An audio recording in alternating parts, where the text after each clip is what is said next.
बिस्मिल्लाहिर्रहमानिर्रहीम। अस्सलाम वालेकुम स्टूडेंट। ये मेरा पहला लेक्चर है। उम्मीद करती हूँ कि आपको पसंद आएगा और प्लीज़ मेरा चैनल सब्सक्राइब, लाइक और शेयर करना मत भूलिएगा। तो चलें, अब सबसे पहले हम लोग बेसिक इंग्लिश लर्निंग यानी कि इंग्लिश की बुनियादी चीज़ों को हम लोग डिस्कस करेंगे, फिर हम लोग आगे चलेंगे ताकि क्योंकि जब तक आपको बेसिक लर्निंग नहीं आएगी तब तक आप आगे सही से उसको अपनी लर्निंग को अचीव नहीं कर सकते। सो बेसिक इंग्लिश लर्निंग में सबसे पहला स्टेप हम लोगों का कि हम लोग उसकी बेसिक्स को चेक। लेक्चर नंबर 1 जो है वो हमारा टेंसेस से रिलेटेड है। टेंस लर्निंग, मेरी कोशिश ये रहेगी कि मैं आपको बहुत सी बुनियादी चीज़ें बताऊं, बुनियादी चीज़ों से मैं आपको आगे लेके चलूं ताकि आपके लिए किसी भी सेंटेंस को इंग्लिश में ट्रांसलेट करना और किसी भी टेंस को सॉल्व करना आपके लिए मसला ना रहे।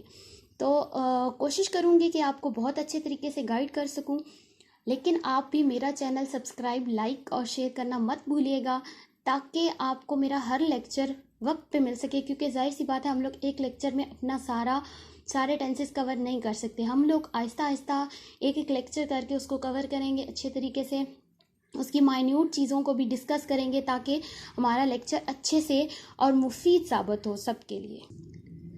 किसी भी टेंस का जो बुनियादी यानी कि टेंस को समझने के लिए सबसे पहले आपको सेंटेंस को समझना पड़ता है। जब तक आपको सेंटेंस की समझ नहीं होगी, उसके बेसिक पार्ट्स की नहीं समझ होगी, तब तक आप टेंसेस पे नहीं जा सकते। तो वो पहले ही मैंने शुरू में बात की थी कि हम लोग पहले बेसिक्स में जाएंगे, फिर उससे आगे हम लोग बढ़ेंगे।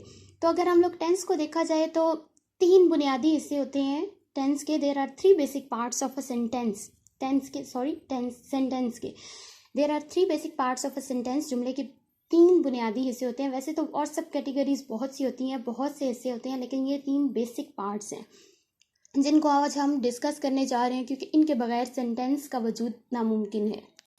सबसे पहला जो हमारा सेंटेंस का पार्ट है वो सब्जेक्ट है। सब्जेक्ट मतलब एन एक्शन डूअर, यानी कि काम करने वाला। कोई भी सेंटेंस हमारे पास जब होता है तो उसमें कोई ना कोई काम करने वाला ज़रूर मौजूद होता है, उसके बगैर जुमला कंप्लीट नहीं हो सकता। तो हमने देखना है कि हमारे जुमले में काम करने वाला कौन है। देन सेकंड पे हमारे पास आ जाता है वर्ब, यानी कि कोई सा भी काम। इसका भी जुमले में होना ज़रूरी है। कोई ना कोई काम और कोई ना कोई काम करने वाला हमारे जुमले में ज़रूर मौजूद होता है। तो हम लोग उसको लोकेट करेंगे अपने जुमले में कि हमारा काम एक्चुअली जुमले में हमारा काम है क्या। Then third part is object and action receiver, जिस पर काम किया जा रहा है। इसकी मौजूदगी जुमले में ज़रूरी भी है और नहीं भी। कई दफ़ा ये जुमले में मौजूद होता है, कई दफ़ा जुमले में मौजूद नहीं होता, लेकिन क्योंकि ये एक बुनियादी हिस्सा है इसलिए हम इसको डिस्कस लाजमी करेंगे। यानी कि 3 हिस्से अभी तक आपने पढ़े। First one subject, verb and then object. Subject काम करने वाला, वर्ब काम, एंड देन ऑब्जेक्ट जिस पर काम किया जा रहा है। ये 3 बेसिक जो है वो पार्ट्स हैं। इन्हीं को लेके हम लोग आगे चलेंगे और इन्हीं को लेके हम लोग आगे अपने टेंस को अब ये आपके सामने एक एग्जांपल मौजूद है जिसमें हम लोगों ने सब्जेक्ट, ऑब्जेक्ट, वर्ब को लोकेट करना है, फिर हम लोग उसको इंग्लिश में ट्रांसलेट करेंगे तो वो हमारे लिए ज़्यादा ईजी हो जाएगा। अब ये सेंटेंस है, मैं सेब खाता हूँ। इसमें हम लोगों ने देखना है कि कौन काम कर रहा है। मैं, काम करने वाला, इसलिए हम लोगों ने मैं को जो है वो subject as a subject locate कर दिया है। देन सेब पे काम किया जा रहा है, उसको खाया जा रहा है, तो हम लोग इसको एज अ ऑब्जेक्ट लोकेट करेंगे। देन खाता हूँ, खाना काम है, यानी कि वो खा रहा है, वो काम कर रहा है, तो इसको हम लोगों ने एज अ वर्ब जो है वो लोकेट कर दिया है। बेसिक जो आपकी सेंटेंस स्ट्रक्चर होती है उसमें सबसे पहले इंग्लिश में आपके सब्जेक्ट आता है, फिर वर्ब आता है, फिर ऑब्जेक्ट, यानी कि सब्जेक्ट काम करने वाला, वर्ब काम, देन ऑब्जेक्ट जिस पर काम किया जा रहा है। तो लास्ट सेंटेंस में हमने देखा था, इस सेंटेंस में हम लोगों ने देखा था कि हमारा सब्जेक्ट जो था वो मैं था, यानी कि आई। तो हम लोगों ने सब्जेक्ट की जगह पे आई प्लेस कर दिया।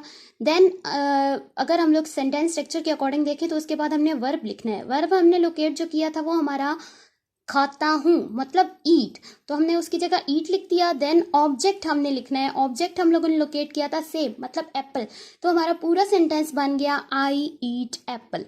उम्मीद करती हूँ कि आपको मेरा आज का लेक्चर पसंद आया होगा। जैसा कि मैंने कहा कि हम लोग बेसिक्स से आगे जा रहे हैं, तो आज मैंने आपको बहुत बुनियादी बातें बताई हैं।